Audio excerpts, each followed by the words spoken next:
Assalamualaikum warahmatullahi wabarakatuh.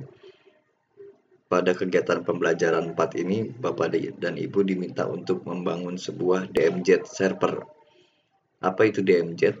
Setelah kita baca modul, sebuah DMZ adalah sebuah server yang dapat diakses dari luar jaringan atau eksternal. Jadi kalau kita memiliki sebuah jaringan LAN, maka server kita akan dapat diakses dari luar. Maka disebut juga sebagai DMZ atau demilitarized zone, zona militer, di mana banyak terdapat bahaya pada server tersebut, maka disebut juga sebagai zona militer. Kalau tanpa server DMZ, maka posisi server kita harus ada di atas. Namun dengan server DMZ, posisi kita ada di bawah router, namun bisa diakses dari luar. Untuk mengakses dari luar, cukup menghubungi router, kemudian router akan meneruskannya ke dalam server yang ada di bawah router tersebut. Itulah konsep dari DMZ. Sebelum kita pasang DMZ, kita akan tunjukkan dulu bagaimana hasilnya tanpa DMZ. Pada komputer klien atau pada komputer server kita telah memiliki layanan web server. Saya akan tunjukkan.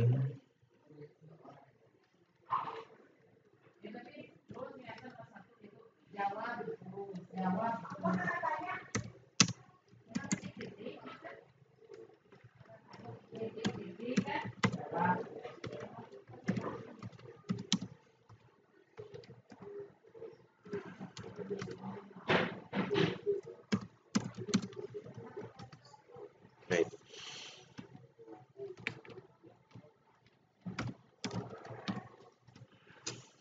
Saya akan tunjukkan di sini sudah ada sebuah layanan web server dengan kontennya sederhana.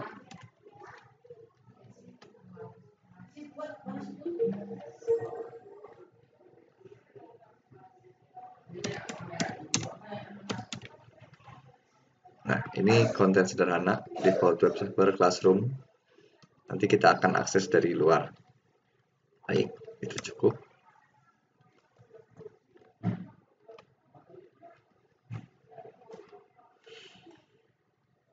Selanjutnya kita akan coba mengakses dari jaringan eksternal.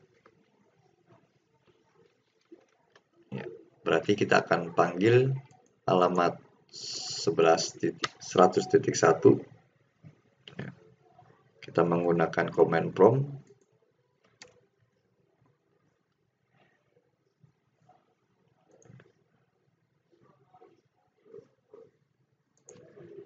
Ping 192.168.100.1 dan tidak bisa diakses karena tidak diizinkan oleh NAT untuk mengakses dari luar jaringan.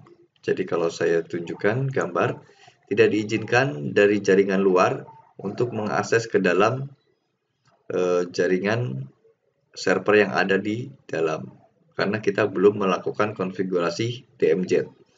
Kita lihat service web juga tidak berhasil, 100.1 juga tidak bisa di-ping.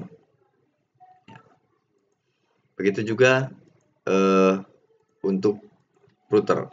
Router tidak memiliki layanan web server, cuman router dapat di-ping.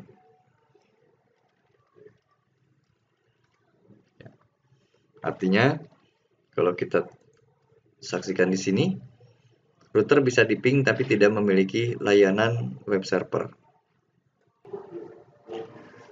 Setelah DMZ dikonfigurasi, maka kita bisa lakukan akses web browser server yang ada di belakang router seolah-olah berada di depan dan bisa diakses dari jaringan eksternal.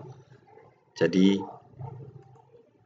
sebuah server yang ada di belakang router bisa diakses dari luar dengan mengakses alamat routernya 192.168.1.11.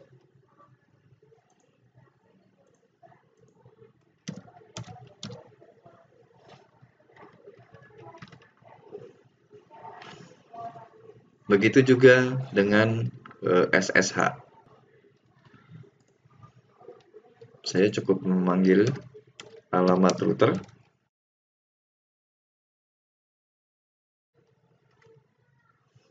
maka dia akan terhubung ke komputer server yang ada di belakang router.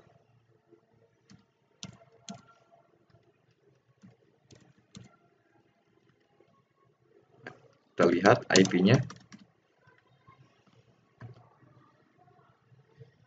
IP-nya adalah 100.1. Baik, mungkin itu yang akan Bapak lakukan untuk melakukan pengaturan DMZ.